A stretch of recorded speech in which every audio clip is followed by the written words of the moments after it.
عمران خان سره په جیل کې بدتمیزي شوې ده. د عمران خان خور علیما خان ډېر غټ انکشافات کړي. دا بدتمیزي ورسره چا اور ولې کړې ده؟ بل شرف زلمروت یو ځل بیا پی ټی آی نه خپله ناراضګي ظاهر کړې ده. یو ټویټ یې کړی ده چې په هغې باندې هم تفصیلا خبره کوو. بل عمران خان اور بوسرا بیبي دپاره اډیاله جیل کې 3 افسران نوي تعینات شوي دي.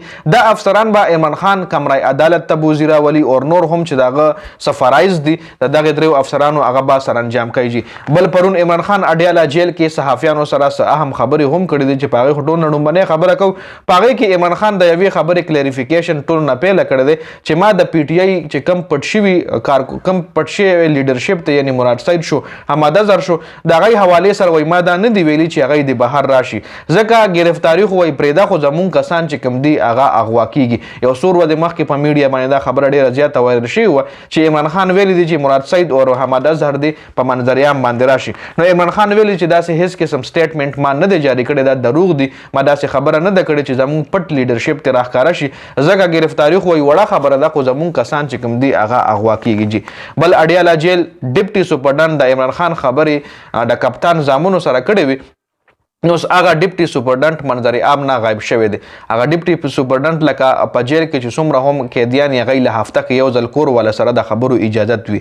نو کپتان ته ډپټي سپرډنټ د خپل موبایل نه یا پرسنل موبایل نه یا کیدای شي د جیل چې کم کمیونیکیشن دغه وي کیدای شي هغې نه یې کپتان ته کال میلو کړي چې زامنو سره خبرې وکړه. نو څه هغه سپرډنټ چې کوم دی منظر عام نه غایب شوی دی. نو پولیس دې حوالې سره ویلي چې هغه مونږ ګرفتار کړی نه دی یا مو د هغه ټرانسفر نه دی کړی بلکې هغه یو خپلې مطلب جینۍ سره فرار شوی دا یې قسم خبرې دغه وړاندې راځي جی. بل ملک کې دهشتګردي کپتان دا هم ویلي دي چې په ملک کې دهشتګردي روانه ده او زموږ ملک تباه کوي. زه به ضرور د دهشتګردۍ مذمت کوم ځکه دهشتګردي کنټرول کول دا د حکومت کار دی. په بلوچستان کې او په کچ کې چې کم دهشتګردي روانه ده دا د چا کار دی او دا ټول هر څه چې کم دی په اسټابلیشمنټ باندې د دې سوال اوچتېږي. مطلب د دې هر څه ذمہ دار چې کم دی اسټابلیشمنټ جی. بل کپتان ویلي دي چې ما ملک ته ووټنګ ماشین راغوستو ووټنګ ماشین مې راوړو خو باجوا او الیکشن کمیشن او ورسره پیپل پارټۍ د هغې مخالفت کړی و. د قاضي فایز عیسی تلو سره به 4 حلقې کولاویږي او د مسلم لیگ نون حکومت په ختمیږي. دا خبرې کپتان کړي دي. کپتان مزید ویلي چې 8 ستمبر جلسه په هر صورت نه ملتوي کیږي. عوامو ته پیغام ورکوم چې په 8 ستمبر باندې بهر روزي په دې جلسه کې شرکت وکړي او دا جلسه کامیاب کړي. ملک کې هیڅ قسم سرمایه‌کاري نه کیږي. حکومت مقروض دی. حکومت باندې قرضه ده او آمدن نشته نو دا قرضه به ختمیږي. څنګه چې ملک لا انکم نه راځي او مطلب د ملک خپل آمدن نشته دی نو دا قرضه به ختمیږي. څنګه حکومت بار بار قرضې اخلي.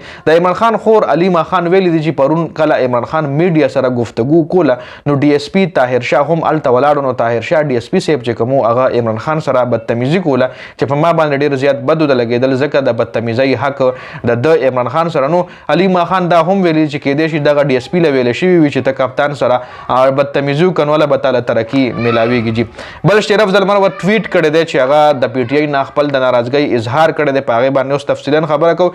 شرف زلمر ټویټ کړی دی چې د کپتان هدایت باوجود هم د جلسې ارګنایزینګ کمیټۍ نه زه بهر ساتل شوی ما او دا ډیره د افسوس خبره ده او خدا نخواسته جلسه که ناکامه شوه نو هغې کې به زما ذمهداري نه وي.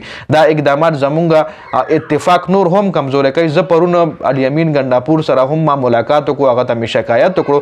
هغه ما ته وویل چې په دې کې زما هیڅ قسم کردار نشته دی. ما ته نه لګي چې حکام به پی ټی آی جلسې ته پرېږدي او دی به ما ځان سره نه ساتي نو دې سره د پی ټی آی طاقت کمیږي جی. زه څه عهدې ته مطلب زه څه د عهدې سپی نه یم او نه دی نه عهده غواړم بلکې دا یو ذمهداري ده او چې موږ ټول رایوځای شو او د هر څه کامیاب کو خدای ما د ځان نه لرې ساتي.